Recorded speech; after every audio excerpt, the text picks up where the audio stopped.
ठीक, तो हम लोग कल पढ़े थे उदाहरण 1 और आज हम उदाहरण 2 पढ़ेंगे। तो इसमें क्वेश्चन है, दर्शाए कि प्रत्येक धनात्मक सम पूर्णांक, सम पूर्णांक मतलब जो 2 से पूरी विभाजित हो, वो 2q तथा के रूप का होता हो, तथा प्रत्येक धनात्मक विषम पूर्णांक मतलब 2q प्लस 1 के रूप का होता है, जहाँ q कोई धनात्मक पूर्णांक हो। ऋणात्मक नहीं होगी, हम जब भी q को मानेंगे तो धनात्मक पूर्णांक मानेंगे और ऋणात्मक कभी नहीं। q क्या हो? धनात्मक पूर्णांक हो। तो भाग एल्गोरिथ्म से a और b धनात्मक पूर्णांक के लिए a बराबर bq प्लस r, जहाँ 0 से बड़ा, ये बड़ा का चिन्ह, ये बराबर का बड़ा या बराबर r और r से बड़ा b हो, उसके लिए हम प्रयोग करेंगे। इनमें क्या है, हमको बोल रहा है 2q के रूप में, 2q के रूप में बोल रहा है, तो आप हमेशा ध्यान देंगे यहाँ पे जिस रूप में बोलेगा 4q के रूप में बोलता तो b का मान क्या रखते हैं? 4 रखते हैं। यहाँ पे 2q बोल रहा है तो b का मान क्या करेंगे? 2 रखेंगे। उसी प्रकार यहाँ पे जितना q बोलेगा, यहाँ पे ध्यान देंगे q के रूप का होना चाहिए या इस रूप में होना चाहिए, तो ध्यान दीजिएगा कि q के आगे में जो होगा b, तो यहाँ a बराबर bq प्लस r रहता है। उसी प्रकार यहाँ पर 2q बोल रहा है तो क्या करेंगे? b का मान 2 रखेंगे। 4q रहता तो 4b का मान 4 लेंगे। तो इनमें b बराबर 2 रखने पर किसी भी q क्या होगा? 0 से बड़ा या बराबर होगा। इसका मतलब क्या? धनात्मक होगा। जब 0 से बड़ा 1 2 3 या 4 5, जब इधर आएगा तो 0 से क्या हो जाएगा? -1 में छोटा हो जाएगा 0 से। तो क्या मीन्स यहाँ का मतलब है कि q क्या हो? 0 से बड़ा या बराबर हो, ऋणात्मक में नहीं हो, धनात्मक में हो। ये बात भी आप समझ चुके हैं। अब a बराबर bq, तो bq यहाँ पे होता था, यही सूत्र को अब हम यहाँ लाए हैं। bq तो b के जगह पे 2 रखे हैं, bq प्लस r। अब जहाँ 0 से बड़ा या बराबर और r से बड़ा b लिखे थे यहाँ पे, इसी चीज को अब हम देखिए क्या किए हैं, यहाँ पे लिखे हैं। यहाँ पे लिखे हैं तो 0 से बड़ा या बराबर r और r से बड़ा b हो, तो b का मान हमको मालूम है, तो b का मान यहाँ मालूम है, तो b का मान यहाँ रख दिए 2। जब 2 रखे तो 0 से बड़ा या बराबर r से बराबर 2, तो इसलिए r बराबर, तो बोल रहा है 0 से बड़ा या बराबर, तो 0 से बड़ा या बराबर, तो बराबर में 0, 0 से बड़ा इतना, ये नहीं। और क्या हो? 2 से छोटा r हो, तो 2 से छोटा हो तो 2 से कम क्या होगा? एक तक ही लेंगे, ना कि 2 है तो 2 भी ले लेंगे, ऐसा गलत हो जाएगा। क्या करेंगे? 2 नहीं लेंगे। जितना अंक यहाँ पे बोलेगा b जितना मान होगा उससे r क्या लेंगे? 1 कम लेंगे। तो 0 से बड़ा या बराबर और 2 से छोटा r हो, तो r बराबर 0 और 1 हुआ। अब क्या करेंगे? a बराबर 2q प्लस r में r का मान रखते जाएंगे।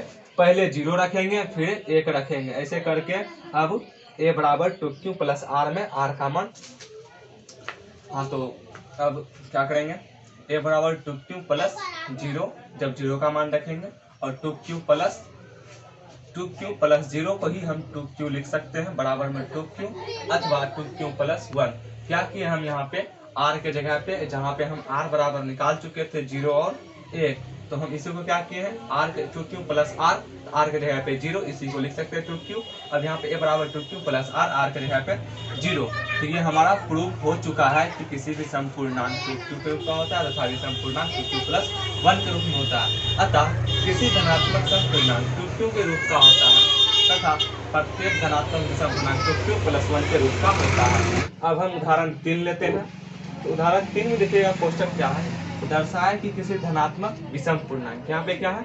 विषम पूर्णांक, ना कि ऋणात्मक है, धनात्मक ही है, बट क्या सम और विषम होती है ना, तो वो विषम पूर्णांक 4q प्लस 1 या 4q प्लस 3 के रूप का होता है, जहाँ q एक पूर्णांक हो, पूर्णांक यानी जहाँ q एक धनात्मक पूर्णांक हो, q एक धनात्मक पूर्णांक है। ठीक, तो भाग एल्गोरिथ्म से a और b धनात्मक पूर्णांक के लिए a बराबर bq प्लस r, जहां 0 से बड़ा r और b से छोटा r के लिए इनमें b बराबर 4 रखने पर, हम आपको वहां बताए थे कि हम bq देखेंगे। ठीक, इस रूप में हमें यहाँ पे दिया हुआ है 4q, तो हम क्या किए? b के जगह पे 4 रखे हैं। पहले भी बताए थे यहाँ पे था 2q, तो हम क्या रखे थे? 2 रखे थे। यहाँ पे 4q है तो 4 रखे हैं। b बराबर 4 रखने पर किसी q जीरो से बड़ा या बराबर के लिए। क्यों जीरो से बड़ा या बराबर का मतलब है क्यू क्या हो, धनात्मक हो।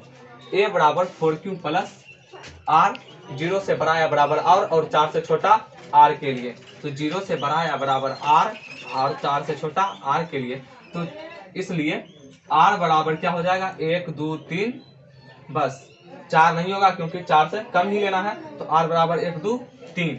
अब आप लोग ध्यान देंगे कि हम लोग क्या कर रहे हैं, यहाँ पे हम विषम पूर्णांक के लिए क्या कर रहे हैं, विचार कर रहे हैं। तो हम धनात्मक विषम पूर्णांक पर विचार कर रहे हैं, इसलिए आर बराबर क्या हो जाएगा 1 और 3। 0 1 2 3 में विषम संख्या मात्र क्या है 1 और 3 ही है। 0 को हम विषम संख्या नहीं बोल सकते हैं, 2 तो सम संख्या है, ये तो जानते ही हैं। ठीक, तो बचा विषम क्या, तो विषम 1 और 3 बचा। तो विषम 1 और 3 है। अब हम क्या करेंगे, ए बराबर 4q प्लस आर में आर का मान वो भी क्या, तो 1 और 3 ही रखेंगे। आर का मान हमें प्राप्त हुआ था 0 1 2 3। हम सिर्फ विषम संख्या पर ही विचार कर रहे हैं, इसलिए आर का मान 1 और 3 रखने पर तो ए बराबर 4q प्लस 1 अथवा ए बराबर 4q प्लस 3।